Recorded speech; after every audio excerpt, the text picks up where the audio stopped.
Hi guys, स्वागत है आप सभी का एक और नई वीडियो में। एक और नया दिन, एक और नई गाड़ी।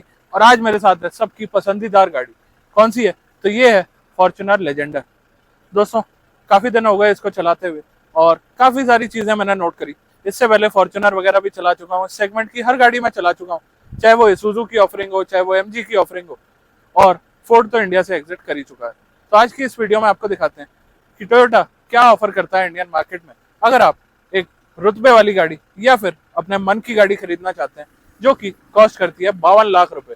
जी हाँ दोस्तों, दिल्ली में इस गाड़ी की कॉस्ट है 4x2 वेरिएंट के अंदर 52 लाख रुपीज, और 4x4 वेरिएंट अगर आप पसंद करते हैं तो 4.5 से 5 लाख रुपए और आपको देने पड़ेंगे 52 लाख के ऊपर। तो आज के इस वीडियो में देता हूँ आपको एक डिटेल्ड वॉक अराउंड कि 2024 में फॉर्च्यूनर लेजेंडर में आपको क्या क्या ऑफर किया जाता है। चलिए दोस्तों, स्टार्ट करते हैं इस वॉक अराउंड को।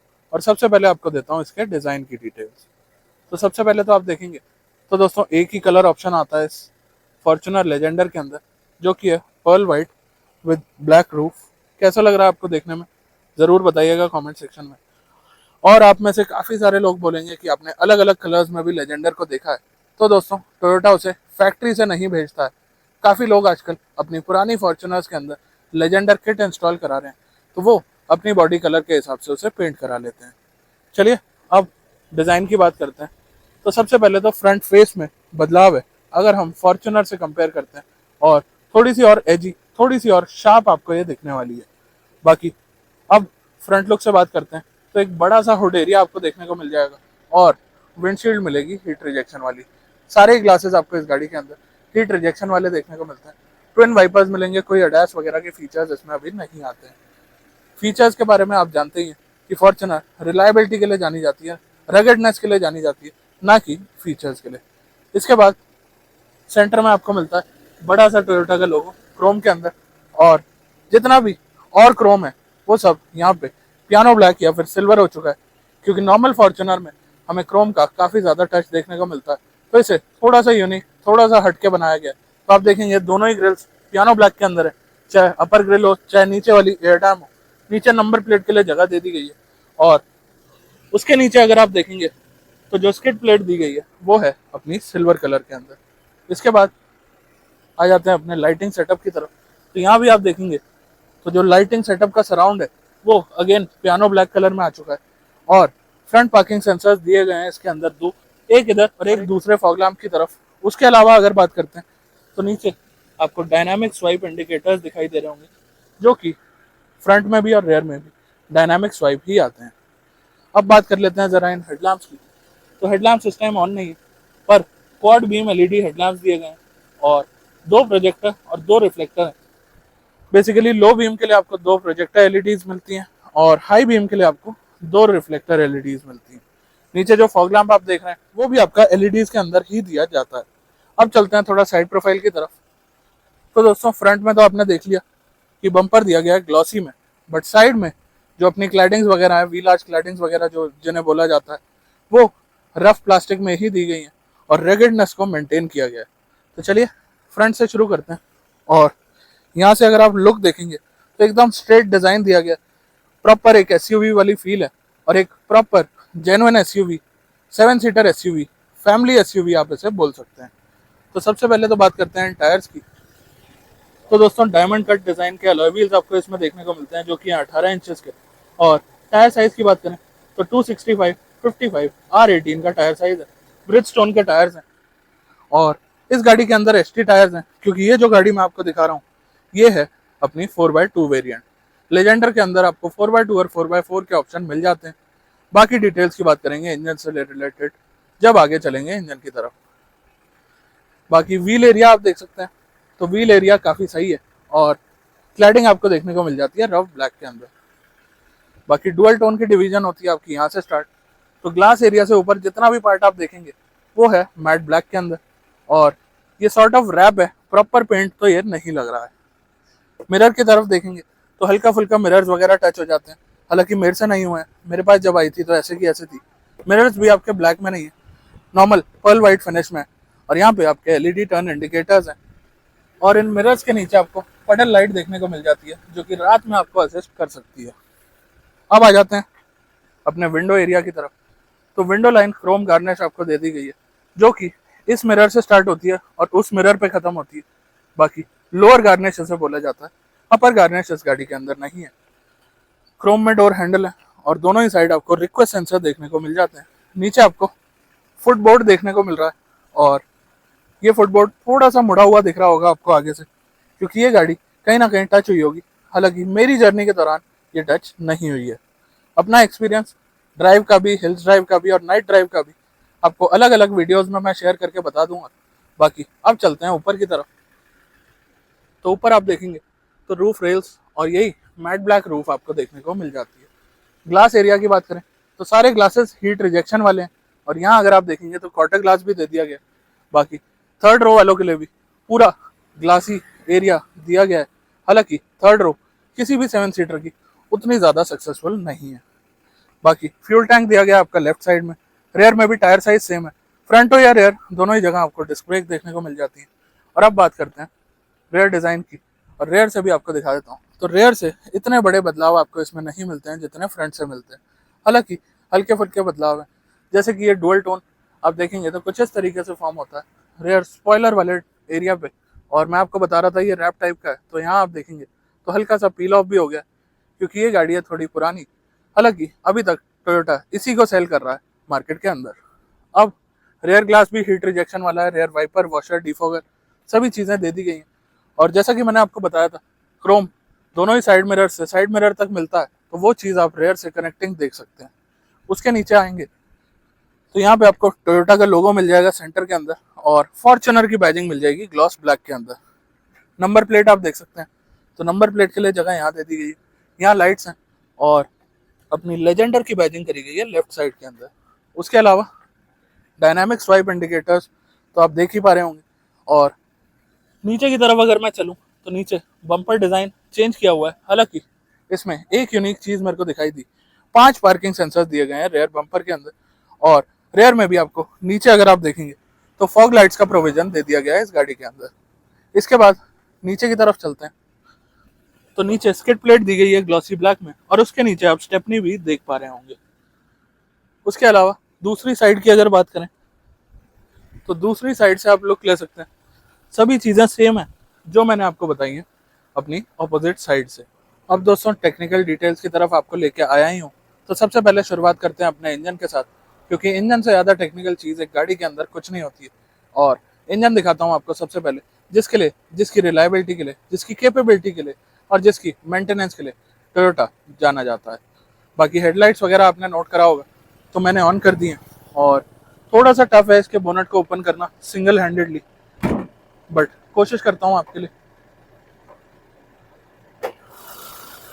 तो दोस्तों ये जो बोनट है काफ़ी ज़्यादा हैवी है और मोस्टली लोग 2 हाथ लगाते हैं इस बोनट को उठाने के लिए। बाकी ये आप देखेंगे तो ग्राउल भी आपको सुनाई दे रहा होगा और थोड़ा सा आइडिया भी आपको लग रहा होगा। हालांकि अंडर हुड इंसुलेशन यहाँ पे दे दी गई है। तो ये है 2.8 लीटर का डीजल इंजन जो आपको प्रोवाइड कराता है 204 PS की पावर और साथ में 500 Nm का टॉर्क। अब बात करते हैं इंजन ऑप्शंस की। तो जी हाँ दोस्तों, फॉर्च्यूनर लेजेंडर के अंदर कोई इंजन ऑप्शन नहीं आता, आपको यही इंजन खरीदना पड़ेगा, जो कि है 2.8 लीटर का डीजल इंजन। काफ़ी ज़्यादा अच्छा है, काफ़ी ज़्यादा पावरफुल है, बट जैसे फॉर्च्यूनर में पेट्रोल ऑप्शन मिलता है, ऐसे लेजेंडर में आपको कोई पेट्रोल ऑप्शन नहीं मिलता है। नेक्स्ट बात करते हैं तो 4x2 और 4x4 का ऑप्शन आपको मिल जाता है। प्लस अगर आप मैनुअल फॉर्च्यूनर के शौकीन हैं तो भी लेजेंडर आपके लिए नहीं बनी, क्योंकि लेजेंडर आपको सिर्फ ऑटोमेटिक में ही देखने को मिलती है। अब नेक्स्ट बात करते हैं तो दोस्तों गाड़ी की विड्थ आपको दिखाई दे रही होगी और ये गाड़ी काफ़ी ज़्यादा वाइड है। तो कितनी वाइड है, तो इसकी विड्थ है 1855 mm की। अब फ्रंट में और कुछ नहीं बताना, बट ये लाइट्स आपको दिखानी काफ़ी ज़्यादा ज़रूरी है। तो आप देखेंगे कुछ इस तरीके की लाइट्स हैं जो कि क्वाड बीम है और LED फॉग लैंप्स भी इस टाइम ऑन करे हुए हैं, जो कि आप देख पा रहे होंगे। अब आ जाते हैं साइड प्रोफाइल में, और साइड प्रोफाइल से भी डायमेंशंस दिखानी काफ़ी ज़्यादा ज़रूरी है। तो दोस्तों सबसे पहले तो ऑफ रोडिंग वगैरह के लिए भी काफ़ी केपेबल मानी जाती है फॉर्च्यूनर, और ग्राउंड क्लियरेंस की बात करना ज़रूरी है। तो 225 mm की ग्राउंड क्लियरेंस है, चाहे आप 4x2 खरीदें चाहे आप 4x4 खरीदें। लेंथ की बात करें तो 5 मीटर से थोड़ी सी छोटी 4795 mm की लेंथ है। और व्हील बेस की अगर बात करते हैं, दोनों व्हील्स के बीच का डिस्टेंस जो होता है वो है 2745 mm का। उसके अलावा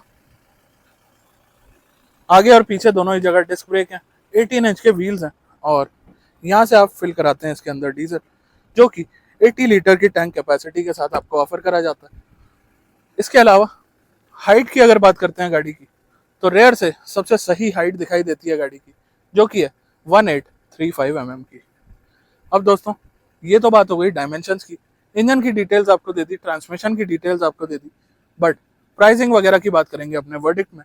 बूट स्पेस की तरफ आपको लेके चलता हूँ, क्योंकि बीइंग अ 7 सीटर कार कितनी बूट स्पेस इसके अंदर अवेलेबल है, ये चीज़ भी आपको दिखाना काफ़ी ज़्यादा ज़रूरी है। तो इलेक्ट्रॉनिक बूट रिलीज इसके अंदर आता है, बट जैसा कि मैंने आपको बताया थोड़ी सी पुरानी गाड़ी है, तो अगर आपकी गाड़ी पुरानी हो जाती है तो ये जो हाइड्रोलिक्स हैं ये थोड़ा सा फंक्शन कम करते हैं। कितना कम करते हैं, तो यहाँ अगर आप देख पाएंगे तो इतना डिफरेंस आ जाता है अगर आपके हाइड्रोलिक्स पुराने हो जाते हैं। नेक्स्ट बात करते हैं, तो दोस्तों 296 लीटर की बूट स्पेस आपको इस लेजेंडर के अंदर ऑफर करी जाती है जब आपकी सारी रोज अप होती है। बाकी सीट्स को फोल्ड करके आप उसे इंक्रीज कर सकते हैं। सीट्स का सेटअप कैसा दिया गया है, किस तरीके का दिया गया है वो दिखाता हूँ, बट पहले यहाँ पे एक हुक मिलता है आपको। आपकी जो टूल किट है, जैक वगैरह है, वो यहाँ पे नीटली इंटीग्रेट कर दिया गया है, और यहाँ पे आपको एक पावर सॉकेट देखने को मिल जाता है। राइट साइड की बात करें तो राइट साइड में भी एक हुक देखने को मिलता है। और इन सीट्स को फोल्ड कैसे करना है, तो ये आप देख रहे होंगे छोटे से लिवर्स, तो कुछ इस तरीके से आप फोल्ड कर सकते हैं। हालांकि वो सीट अभी थोड़ी सी पीछे करी हुई है, तो इस सीट को करके दिखाता हूँ। ये देखिए, जैसे ही आप इसे खींचेंगे तो सीट उठ जाती है ऊपर, और इसके बाद ये जो आप देख रहे हैं लिवर, इसको अगर आप इस हुक की तरफ अटका देते हैं तो कुछ इस तरीके से आपकी बूट स्पेस बढ़ जाती है। अब थर्ड रो में क्या क्या है, तो यहाँ आप देखेंगे थोड़ा सा कभी होल है, और दूसरी साइड की अगर बात करूँ तो यहाँ पे भी थोड़ा सा कभी होल है। बाकी कोई ग्लास होल्डर, कोई फैसिलिटी वगैरह यहाँ पे आपको देखने को नहीं मिलती है। हालांकि ग्रैब हैंडल और एसी वेंट्स आपको देखने को मिल जाते हैं, और बूट लैंप की प्लेसमेंट यहाँ पे करी गई है जो कि हैलोजन में है। बाकी अब करते हैं बूट को बंद। इलेक्ट्रॉनिक बूट है और प्रॉपर कवरिंग करी गई है, तो वहाँ पे किसी तरह का कोई इशू आपको नहीं आने वाला। अब इसे कर देते हैं बंद। बाकी इस बूट के अंदर आपको सेंसर देखने को मिल जाते हैं, जिससे आप बिना हाथ लगाए भी इसे ओपन कर सकते हैं। लाइटिंग की बात कर ही रहे थे, तो टेल लाइट्स का डिजाइन भी आप देख सकते हैं। इस टाइम मैंने लाइट्स को करा हुआ है ऑन, और रेयर फॉग लैंप्स इस टाइम ऑन करे हुए हैं, तो इन्हें भी आप देख के एक लुक ले सकते हैं इस गाड़ी की। तो दोस्तों अब आ गया हूँ अंदर ड्राइवर सीट पे, और ये गाड़ी लोग शॉफर और ड्राइवर दोनों के हिसाब से यूज़ करते हैं। तो अगर आप खुद ड्राइव करना चाहते हैं तो भी आपके काम की है, और अगर आप शॉफर के हिसाब से देख रहे हैं तो भी आपके काम की। अब ड्राइविंग सीट मैंने अपने हिसाब से एडजस्ट कर रखी है। आप देख सकते हैं कुछ इतना लेग रूम मिल रहा है मुझे, इतना हेड रूम मिल रहा है, और स्टीयरिंग भी मेरे से ठीक ठाक डिस्टेंस पे। मेरी बिल्ड आप जानते हैं थोड़ा सा हेल्दी हूँ, और 5 फुट 10 इंच मेरी हाइट है। तो अब मेरी सीट के एडजस्टमेंट के हिसाब से पीछे जाता हूँ और पीछे दिखाता हूँ क्या स्पेस मेरे को ऑफर हो पा रही है। बाकी ये ग्रैब हैंडल उतरने चढ़ने में आपके काफ़ी काम आ सकते हैं।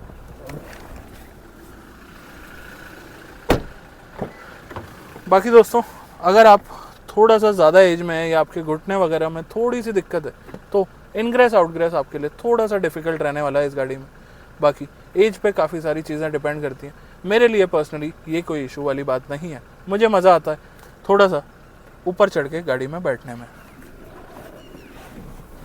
अब दोस्तों यहाँ आप देखेंगे तो थोड़ा सा ऊपर चढ़ के मैं बैठ तो गया हूँ, बट यहाँ पे हेड रूम थोड़ा सा कम है कंपैरेटिवली। अगर आगे से बात करें, लेग रूम की बात करते हैं, तो आप देखेंगे लेग रूम ठीक ठाक है। तो 6 फुट के 2 बंदे भी यहाँ बैठ सकते हैं, क्योंकि यहाँ ऑलमोस्ट अभी 4 इंच जगह बाकी है।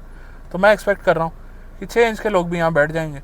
और जनरली हमने देखा है कि फ्लीट में कार्स होती हैं जिनमें बाउंसर्स होते हैं या सिक्योरिटी पीपल होते हैं, जनरली वो फॉर्च्यूनर स्कॉर्पियो लेके ही चलते हैं। ऊपर आप देखेंगे तो ऊपर केबिन लाइट दे दी गई है एलईडी में, और दूसरा जोन जो एसी का दिखा रहा था वो यहाँ पे दे दिया गया। और एसी वेंट्स कहाँ पे हैं इसके, तो एसी वेंट्स यहाँ पे दिए गए हैं जो कि फ्रंट फेसिंग है। वो आपको इस एंगल से नहीं देख पाएंगे, बट उस चीज़ को छोड़ते हैं। अब आते हैं मेन चीज़, इस बेड की तरफ। अब दोस्तों एक यूनिक चीज़ इस फॉर्च्यूनर की या लेजेंडर की आप बोल सकते हैं, क्योंकि ये कॉमन चीज़ है। मैं बैठा हूँ गाड़ी के अंदर बिल्कुल पैर फैला के, और अगर मैं एक लॉन्ग जर्नी से आ रहा हूँ तो रिक्लाइन एंगल भी काफ़ी है मेरे पास, स्पेस भी काफ़ी है मेरे पास, और एक फुल साइज़ गाड़ी है, तो उस तरह से कोई दिक्कत तो है नहीं। एसी भी चल रहा है, तो ओवरऑल अब देखेंगे इस टाइम मैं जैसे बैठा हूँ और ज़्यादा रिक्लाइन भी मैं कर सकता हूँ और कुछ इस तरीके से आराम कर सकता हूँ। बाकी अगर मैं बाहर का व्यू लेना चाहता हूँ और पैर फैला के बैठना चाहता हूँ तो आप देखेंगे कुछ इस तरीके से मैं बैठ सकता हूँ। चलिए दोस्तों, अब चलते हैं इंटीरियर की तरफ। पर उससे पहले चाबी अगर आप देखेंगे तो चाबी पे आपको फॉर्च्यूनर ही लिखा मिलता है, लेजेंडर नहीं। लॉक अनलॉक के बटन्स, बूट रिलीज और टोयोटा का लोगो।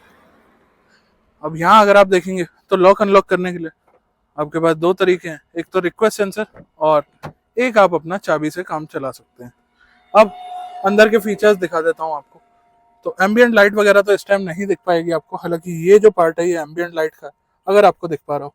क्रोम में इनसाइड डोर हैंडल्स और लेजेंडर में ब्लैक और मरून फिनिश आती है। बाकी नॉर्मल फॉर्च्यूनर में आपको ब्लैक और कमोइस के ऑप्शन मिलते हैं। बाकी यहाँ पे मरून ही स्टिचिंग करी गई है, तो अटेंशन टू डिटेल काफ़ी अच्छी है। यहाँ आप देखेंगे तो पियानो ब्लैक टच है। पावर विंडोज चारों ही ऑटो अप डाउन है और विंडो लॉक, लॉक अनलॉक, अपने मिरर के एडजस्टमेंट और फोल्डिंग। ट्विटर की प्लेसमेंट यहाँ पे करी गई है। स्पीकर की प्लेसमेंट यहाँ पे करी गई है। बॉटल होल्डर आप देखेंगे कुछ इस तरीके से और यहाँ पे मैगजीन या कुछ पेपर्स वगैरह के लिए भी जगह दे दी गई है। यहाँ देखेंगे तो एक वार्निंग लाइट दे दी गई है और स्कफ प्लेट वाली जगह पे टोयोटा की बैजिंग आपको देखने को मिल जाती है। बाकी ये पावर एडजस्टेबल सीट है और अगर इंटीरियर में आप देख रहे हो तो एक सीट को बेड बनाया हुआ है मैंने। बेसिकली अपनी फॉर्च्यूनर और लेजेंडर के अंदर जो दो सीट हैं आगे की और पीछे की मिला के ये बेड बन जाता है और आप पैर फैला के आराम से ट्रैवल कर सकते हैं। तो एक सीट बेड बनाई हुई है, उस पर भी आपको बैठ के दिखाएंगे इसी वीडियो के अंदर। बाकी सीट फैब्रिक वही है अपना, ब्लैक और मरून विद मरून स्टिचिंग अगर अटेंशन टू डिटेल की बात करें। वेंटिलेटेड सीट्स हैं और थोड़ी सी एजिंग वगैरह भी दिखाई देने लग गई है क्योंकि लेदरेट सीट यहाँ पे ऑफर करी गई है। पावर एडजस्टेबल है, ये तो आपको बता दिया। अब यहाँ अगर आप देखेंगे तो ब्रेक पेडल का रबर उतर गया है। बाकी एक्सेलरेटर पेडल आप देख सकते हैं। यहाँ से आपका फ्यूल फिलर कैप और बोनट ओपन होता है। यहाँ DEF के बटन्स, अपना बूट रिलीज और पार्किंग सेंसर के buttons. Engine start stop button यहाँ पे आपको देखने को मिल रहा है। AC वेंट के सराउंड में सिल्वर फिनिश मिल रही है और यहाँ दे दिया गया आपका ग्लास होल्डर। इसके अलावा अब बाकी डिटेल्स की बात करता हूँ अंदर चल के। चलिए दोस्तों, अब आके बैठ गया हूँ अंदर। सबसे पहले इस गाड़ी को करते हैं स्टार्ट। तो आप देखेंगे स्टार्टिंग में काफ़ी अच्छा ग्राउल फील होता है आपको और आप यही समझ जाते हैं कि आप एक बड़ा इंजन चला रहे हैं।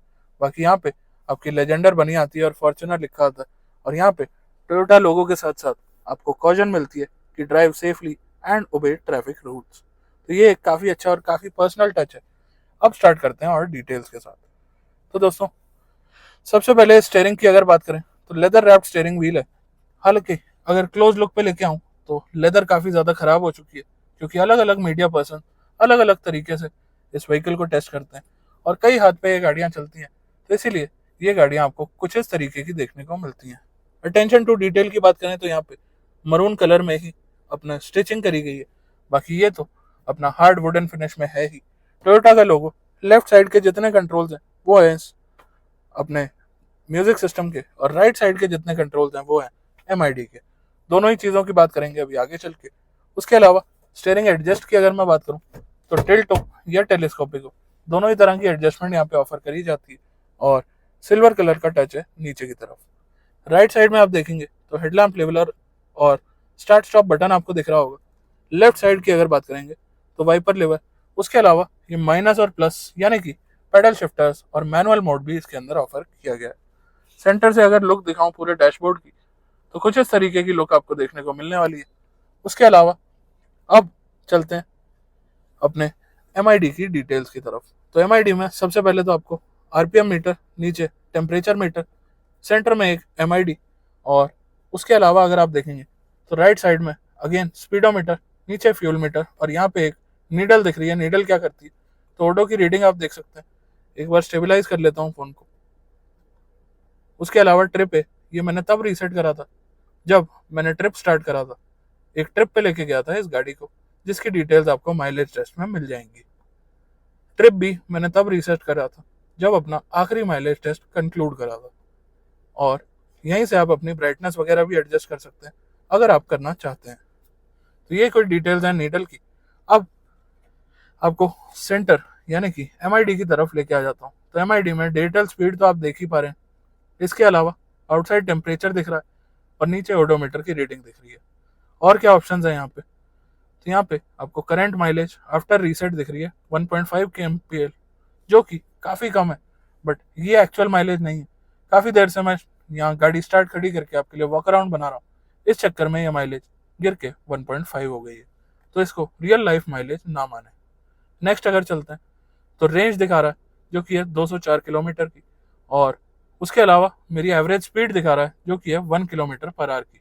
अब एक की स्पीड से तो गाड़ी को मैं कहीं पे भी चलाऊंगा नहीं, इवन जो ये क्रॉल करती है वो भी एक की स्पीड पर नहीं करती है। तो इसीलिए जैसा कि मैंने आपको बताया, बहुत देर से गाड़ी स्टार्ट है और मैं खड़ा हुआ हूँ, इसीलिए माइलेज भी खराब आ रही है और एवरेज स्पीड भी। नीचे चले तो आइडल स्टार्ट स्टॉप कितना यूज करा, कैसे यूज करा और किस तरीके से आपको असिस्ट करा उसने, ये डिटेल्स आती हैं यहाँ पे। उसके अलावा इको इंडिकेटर जो कि आपका इको स्कोर बताता है कि आप गाड़ी कैसी चला रहे हैं। नेक्स्ट चलें तो फ्यूल कंजम्पशन कंपैरिजन, यानी कि यहाँ पे आपकी फ्यूल सेविंग मनी वाइज भी बता देता है, आप कितनी माइलेज गाड़ी से एक्सपेक्ट कर रहे हैं, कितनी माइलेज आपने निकाली, और इवन कितनी कॉस्ट फ्यूल की आती है, वो सब डिटेल भी ये एंटर करा लेता है आपसे। और उसके बाद आपकी नेट सेविंग्स ये बता देता है कि अगर आप वाइजली गाड़ी को चलाते हैं तो फिर आपको कितनी सेविंग्स देखने को मिलेंगी। नेक्स्ट आप देखेंगे तो ऑडियो ऑफ करा हुआ है, बाकी सोर्स आप चुन सकते हैं AM FM iPhone Bluetooth miracast, ये कुछ ऑप्शन है। और ऑडियो को छोड़ते हैं, आगे की तरफ चलते हैं तो कोई अलर्ट कोई मैसेजेस होंगे तो यहाँ पे आ जाते हैं। और सेटिंग्स की तरफ अगर चलें तो सेटिंग्स में व्हीकल सेटिंग्स का ऑप्शन मिलता है जो कि है PBD, जिसे आप ऑन या ऑफ कर सकते हैं। उसके अलावा स्टॉप एंड स्टार्ट सिस्टम, इसे भी आप ऑन या ऑफ कर सकते हैं अपनी कन्वीनियंस या लाइकिंग के हिसाब से। ये चीज़ मेरे को काफ़ी अच्छी लगी। उसके अलावा यूनिट्स में लैंग्वेज आप चुन सकते हैं जो कि इंग्लिश का ही ऑप्शन यहाँ पे दिखा रहा है।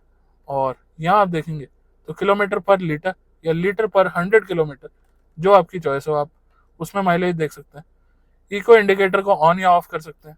और स्विच सेटिंग्स की अगर बात करें तो डिस्प्ले स्क्रीन वगैरह के ऑप्शन यहाँ पे आ जाते हैं। उसके बाद और सेटिंग की तरफ चलें तो मीटर कस्टमाइजेशन में और नीचे चलते हैं तो ड्राइव इन्फो 1, यहाँ पे आप अपने हिसाब से चीज़ें एडजस्ट कर सकते हैं। और ड्राइव इन्फो 2 में भी अपने हिसाब से चीज़ें एडजस्ट कर सकते हैं। पॉपअप डिस्प्ले की अगर बात करें तो टेलीफोन का ऑप्शन यहाँ पे आ रहा है और डिस्प्ले पे पॉपअप हो जाएगा अगर कोई फ़ोन आता है। कलर की अगर बात करते हैं तो यहाँ पे अपने 4 कलर ऑप्शन है, आप देखेंगे ब्लू, ये एक सेकंड कलर ऑप्शन है, ये थर्ड कलर ऑप्शन है और ये फोर्थ कलर ऑप्शन है। हालांकि कलर्स में कोई मेजर फ़र्क नहीं आ रहा है, आप अगर मेन स्क्रीन पे भी चलेंगे तो आपको एक आइडिया मिल जाएगा। हल्का फुल्का स्लाइट फ़र्क है, क्योंकि मैंने ब्लू से इस टाइम रेड कर दिया, तो आप डिटेल में देख सकते हैं कोई मेजर फ़र्क स्क्रीन में नहीं आ रहा है। उसके अलावा यहाँ पे ऊपर डिस्प्ले हो जाता है इको मोड, नॉर्मल मोड और स्पोर्ट मोड, और ऊपर ही डिस्प्ले हो जाता है कि कौन से ड्राइव मोड के अंदर या ड्राइव सिलेक्टर के अंदर आप अपने व्हीकल को ड्राइव कर रहे हैं। चलिए वापस से पी पे डाल दिया गाड़ी को और अब आ जाते हैं अपने सेंटर की तरफ। तो सेंटर में यहाँ पे आपको एक क्लॉक साथ में हजार्ड लैम्प स्विच देखने को मिलता है। और यहाँ पे अगर आप देख पा रहे हो तो हल्की फुल्की एम्बियंट लाइट्स यहाँ पे आपको इस टाइम दिख पा रही होंगी।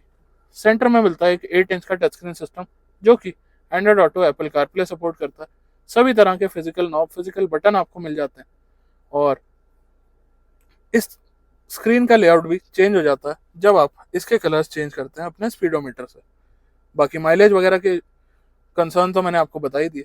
मेन्यू में चल के दिखाता हूँ तो audio, phone, apps, Apple CarPlay, info और सेटअप, ये कुछ ऑप्शंस आपको देखने को मिल रहे हैं। बाकी ज़्यादा डिटेल्स तभी मिलेंगी जब एप्पल कारप्ले डिसकंटिन्यू करेंगे, और वैसे बहुत ज़्यादा डिटेल्स इसके अंदर देने को है नहीं, क्योंकि टोयोटा प्रैक्टिकल फीचर्स पे काम करता है ना कि गिमिक फीचर्स पे, और इसीलिए जानी जाती है ये फॉर्च्यूनर। नीचे आ जाते हैं तो यहाँ आप देखेंगे तो यहाँ डुअल जोन क्लाइमेट कंट्रोल आपको देखने को मिलता है, जो कि आप देखेंगे तो एक काफ़ी अच्छी चीज़ है। हालांकि डुअल जोन राइट और लेफ्ट का नहीं, आगे और पीछे का है। रेयर एसी आप यहाँ से ऑन कर सकते हैं, डिफॉगर के बटन्स दे दिए गए हैं।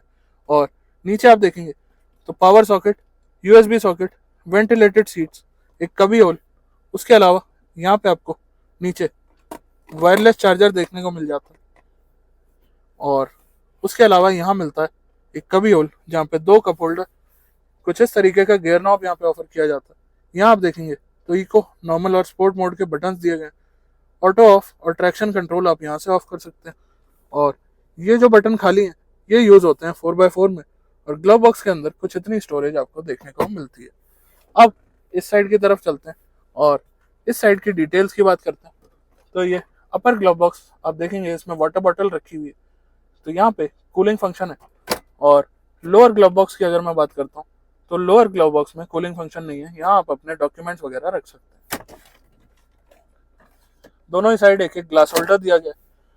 ट्विटर और स्पीकर की प्लेसमेंट सेम है और चारों ही डोर्स में एम्बियंट लाइट आपको मिलती है, जो कि इस टाइम मैं नहीं दिखा पा रहा हूँ क्योंकि दिन का टाइम है और वॉक अराउंड दिन में ही दिखाना सही रहता है। ऊपर आ जाते हैं तो ऊपर आपको मिरर विद लाइट देखने को मिल जाता है, हालांकि लाइट हेलोजन में। यहाँ फास्टैग मैंने चिपकाया हुआ है फॉर सम रीजन। और यहाँ मिलता है टिकट होल्डर। ग्रैब हैंडल आपको दिखा दिया शायद मैंने, और यहाँ भी ग्रैब हैंडल आपको दिया गया। उसके अलावा ऊपर देखेंगे तो एम्बियंट कह रहा हूँ, केबिन लाइट्स एलईडी के अंदर ऑफर करी गई हैं। यहाँ आप देखेंगे तो sunglass holder, auto dimming IRVM आपको दिया गया। और यहाँ पे भी एक और टिकट होल्डर आपको दिया गया, साथ ही मिरर विद लाइट इस साइड भी आपको देखने को मिल जाती है। चलिए अब पीछे चलता हूँ और वहां दिखाता हूँ आपको और डिटेल्स। अब दोस्तों चलते हैं बैक सीट पे और वहां दिखाता हूँ आपको बाकी डिटेल्स। तो सबसे पहले अगर इस डोर की बात करी जाए तो डोर पे सिल्वर फिनिश आपको देखने को मिल रही है। क्रोम में इनसाइड डोर हैंडल्स है, बाकी piano black touch, auto up down Windows, ambient light शायद आपको ना दिख पा रही है, मरून और ब्लैक लेदर का यूसेज, मरून स्टिचिंग, और यहाँ पे फॉर्च्यूनर की बैजिंग आपको देखने को मिलती है, आप देख सकते हैं। उसके अलावा नीचे आपको बॉटल होल्डर, वार्निंग लाइट और स्पीकर की प्लेसमेंट मिलती है। यहाँ पे स्कफ प्लेट पे टोयोटा की बैजिंग नहीं है। और रेयर सीट्स की अगर बात करते हैं तो 60-40 स्प्लिट है, आगे पीछे आप एडजस्ट कर सकते हैं। तीनों एडजस्टेबल हेडरेस्ट हैं, आर्मरेस्ट विद कप होल्डर्स दे दिया गया और आइसोफिक्स चाइल्ड सीट माउंट्स दे दिए गए हैं। बाकी सीट बैक में पॉकेट्स हैं, एक हुक प्रोवाइडेड है। और अब बैठता हूँ अंदर, अंदर देता हूँ आपको बाकी डिटेल। तो दोस्तों स्पेस वगैरह का आइडिया तो मैंने आपको दे ही दिया था। अब रेयर से इंटीरियर कैसा दिखता है, सबसे पहले तो ये आप देख सकते हैं, कुछ इस तरीके का आउटलुक आता है इंटीरियर का। और ऊपर की तरफ लेके आता हूँ आपको, तो rear cabin light again LEDs में, और जो 2 जोन एसी मैंने आपको आगे से बताया था वो आप यहाँ से एडजस्ट कर सकते हैं। एसी वेंट एक यहाँ पे और एक यहाँ पे प्लेस्ड है, और ग्रैब हैंडल दे दिया गया विद कोट हुक। बाकी अपनी जो सीट बेल्ट हैं वो एडजस्टेबल हैं हाइट के हिसाब से, आगे के हेडरेस्ट भी एडजस्टेबल है। और ये जो है मैंने बेड बनाया हुआ है, बेसिकली फॉर्च्यूनर में या लेजेंडर में कुछ इस तरीके से बेड बन जाता है और आप पैर फैला के भी अपनी जर्नी को कर सकते हैं अगर आप शॉफर के साथ गाड़ी को चला रहे हैं। आर्मरेस्ट विद कप होल्डर्स, तो कुछ इस तरीके के कप होल्डर है जो कि थोड़े से डिफरेंट है और ये आपके कप के साइज के हिसाब से एडजस्ट हो जाते हैं। उसके अलावा तीसरे पैसेंजर के लिए सीट बेल्ट कुछ यहाँ पे प्लेस्ड है और प्रॉपर सीट बेल्ट दे दी गई है, लैप बेल्ट नहीं दी गई है, तो ये एक काफ़ी अच्छी बात है, आप देख सकते हैं। और अब उतरता हूँ और आपको थर्ड रो की तरफ लेके जाता हूँ। अब अगर दोस्तों आपको थर्ड रो की तरफ जाना है तो कुछ इन लिवर्स का यूज आपको करना पड़ता है, जो कि कुछ इस तरीके से आप पुल करेंगे और ये सीट हो जाती है टंबल। बैक सीट की अगर बात करें तो 50-50 स्प्लिट है इनमें, एडजस्टेबल हेडरेस्ट दिए गए हैं इनमें, बट जैसा कि मैंने बूट स्पेस से भी दिखाया था तो कोई इम्यूनिटीज़ वगैरह नहीं है। बस ऊपर अगर आप देखेंगे तो एसी वेंट्स की प्लेसमेंट ज़रूर इन पैसेंजर्स के लिए कर दी गई है और सीट बेल्ट्स की भी आपको जगह देखने को मिल जाएगी। यहाँ आप देखेंगे तो नी रूम वगैरह भी सेंटर पैसेंजर्स को एडजस्ट करके ही बनाना पड़ेगा, ऐसा नहीं है कि इतनी बड़ी गाड़ी है तो पूरी तरह से जगह आपको यहाँ पे मिल जाती है। बाकी उस सीट को भी आप इसी तरह से टम्बल डाउन कर सकते हैं अगर उस साइड से पैसेंजर्स थर्ड रो में एंटर करना चाहते हैं। तो दोस्तों देखा आपने इस फॉर्च्यूनर लेजेंडर 2024 का एक डिटेल्ड वॉक अराउंड। मैं होप करता हूँ कि मैंने कोई चीज़ मिस नहीं करी होगी, कोई डिटेल मिस नहीं करी होगी, क्योंकि ऑलमोस्ट काफ़ी लंबा वीडियो हो चुका है ये। और जो भी लोग फॉर्च्यूनर लेजेंडर देख रहे हैं, वैसे भी इस सेगमेंट में अब खास कुछ बचा नहीं है, एक ये गाड़ी है और एक आध और कॉम्पिटिटर बचा है जो मेजरली लोग खरीदते हैं, और उसमें भी कैटेगराइजेशन काफ़ी ज़्यादा है, रगेडनेस और कैपेबिलिटी इसकी ज़्यादा है और फीचर्स में ओपोनेंट ज़्यादा है। आप समझ सकते हैं मैं किसकी बात कर रहा हूँ। तो ओवरऑल होप करता हूँ मैंने सभी डिटेल आपको दिखा दी होंगी।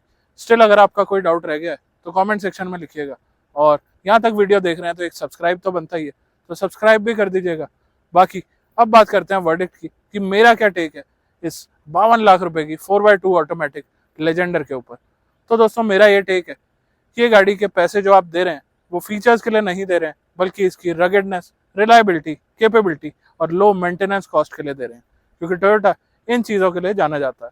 बाकी इंटरनेशनली भी अगर इस गाड़ी को देखें तो इंटरनेशनली भी खूब सेल होती है, खूब बिकती है।